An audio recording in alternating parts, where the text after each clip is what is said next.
But a guy had to be removed yesterday from the ANNIKA Golfing Pro-Am that featured Caitlin Clark playing in the actual Pro-Am, and the celebrity caddies were Sophie Cunningham, Lexi Hall.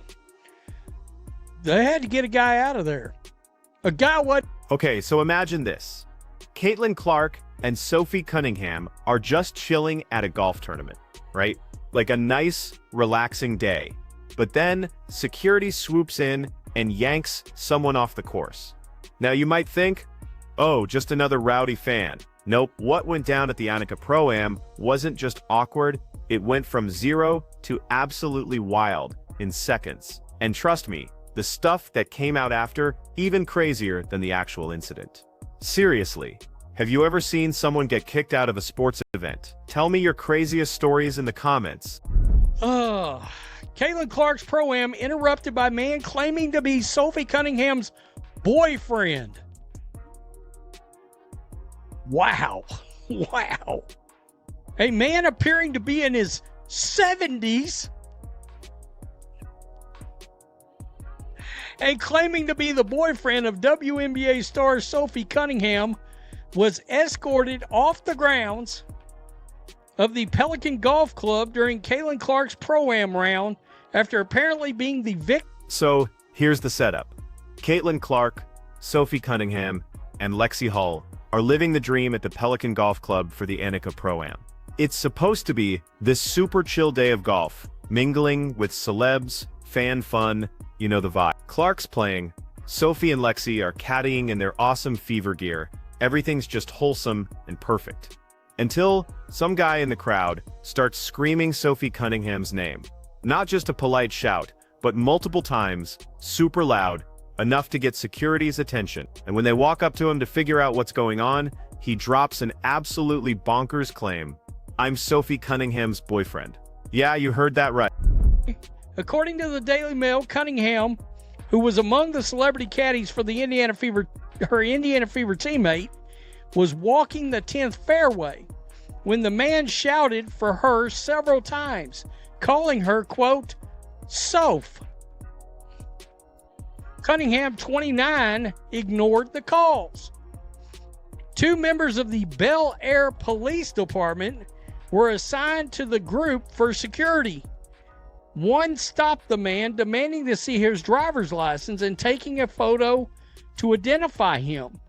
Although he complied, he told the officer it was not necessary. Let that sink in for a second. Let me paint you a picture. You have a man, probably in his 70s, on a golf course, literally screaming for a 29-year-old professional basketball player, telling actual police officers they're dating. The Bel Air police, who were there for security, immediately stepped in and asked for his ID. He hands it over, no problem, but then tells the officer checking it that it's totally unnecessary because, and I really need you to hear this, he's with Sophie.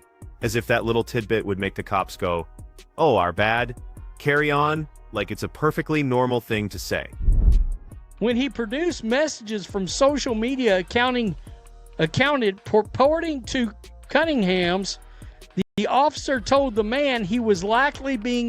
But wait, it gets crazier, and honestly, way sadder. When police pushed him on this relationship, he whips out his phone and starts showing them messages from a social media account he genuinely believed was Sophie Cunningham's. And here's the plot twist that'll break your heart.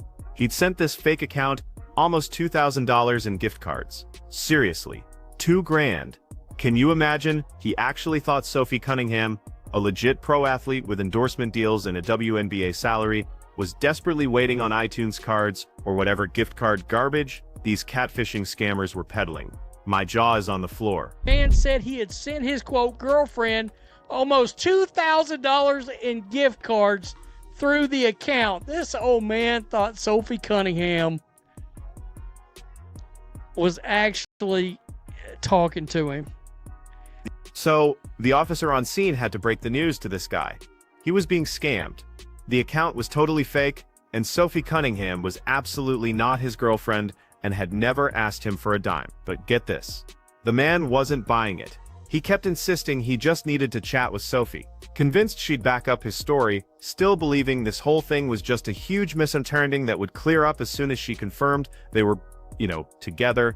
And honestly, the level of denial needed to hold on to that belief while police are literally walking you off a golf course is just mind-blowing. Of course, a sheriff's golf cart rolls up because that's how you exit a golf event, and as they're loading him in, he's still protesting, "Wait, you're kicking me out for talking to my girlfriend," acting like they were the unreasonable ones. And even as they're driving him away, he's still shouting, "If I could just speak to her," like being closer would somehow magically make his delusion real. Let's pivot and talk about what Sophie Cunningham was actually dealing with. She's out there trying to caddy for her teammate, enjoy a fun charity event, interact with real fans, and then some random dude is screaming her name, claiming to be her boyfriend, while security has to intervene. That's beyond uncomfortable. That's legitimately terrifying because catfishing scams, especially when they lead to in-person confrontations, can spiral into serious dangers so fast. And while thankfully, this particular guy seemed more deluded than genuinely threatening, it easily could have gone sideways. Which is why Sophie handled it perfectly by completely ignoring him. Not engaging, not explaining, not giving him an ounce of attention, just walking away and letting security do their job, which is exactly the right move when someone you don't know claims a relationship with you. Because even a simple denial just gives these people the direct interaction they desperately crave.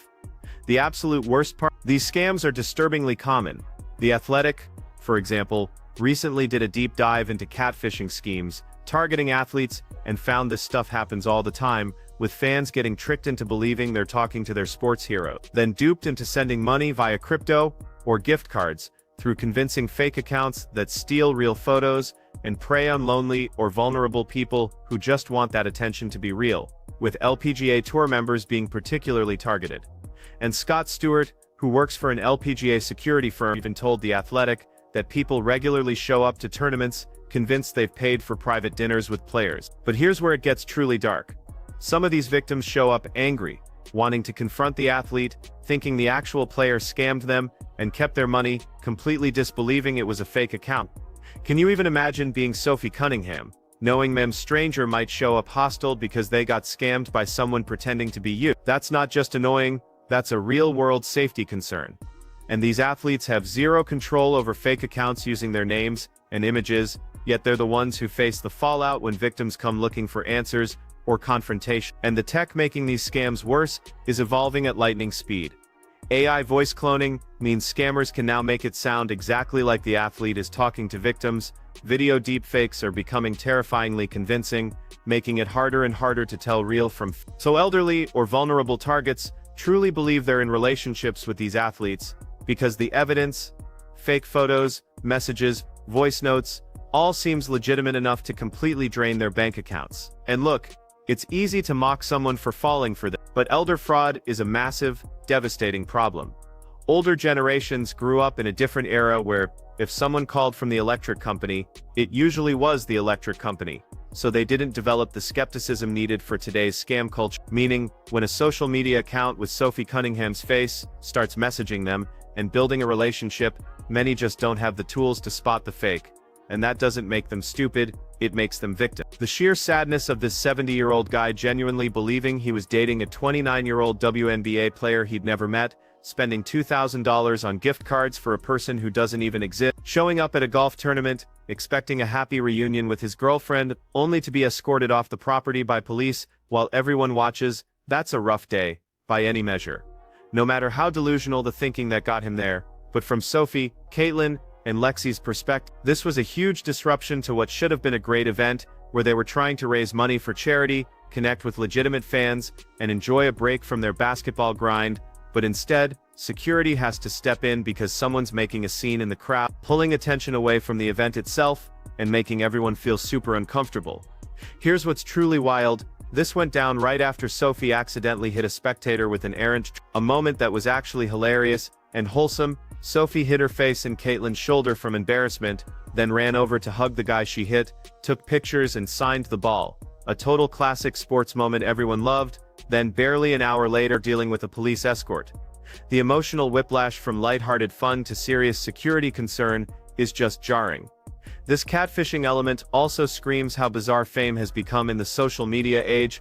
Athletes have always dealt with obsessed fans, but the parasocial relationships, amplified by social media, create these situations where people genuinely believe they have personal connections with celebrities they've never actually met, and when you add scammers actively exploiting that delusion for money, you get scenarios like someone showing up at a golf tournament, claiming to be Sophie Cunningham's boyfriend. What makes this so insidious is that athletes themselves are powerless to stop it.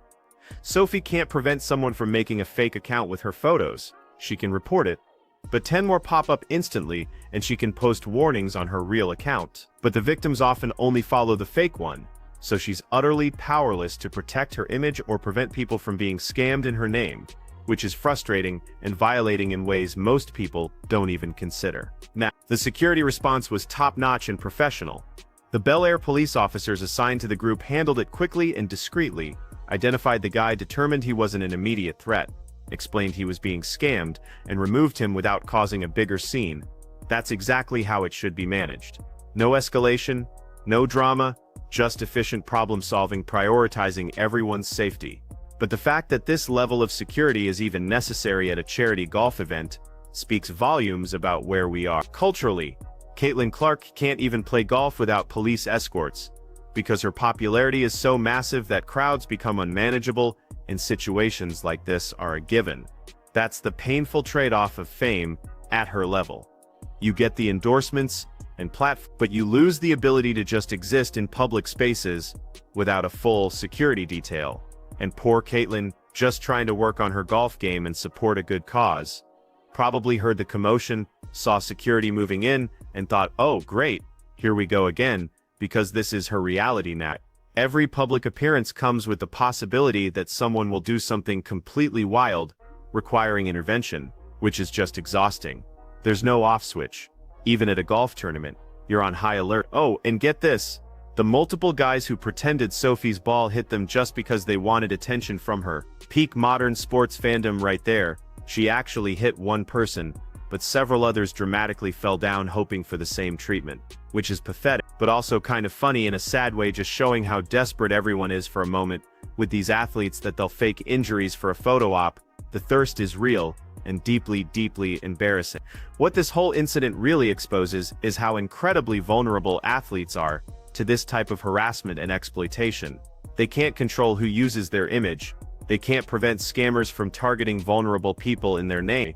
They can't stop delusional individuals from showing up at public events with completely fabricated stories about their relationships. So all they can do is rely on security, ignore the chaos, and pray no one gets hurt. The very fact that The Athletic felt compelled to conduct an entire investigation into catfishing scams targeting athletes highlights just how widespread this problem has become.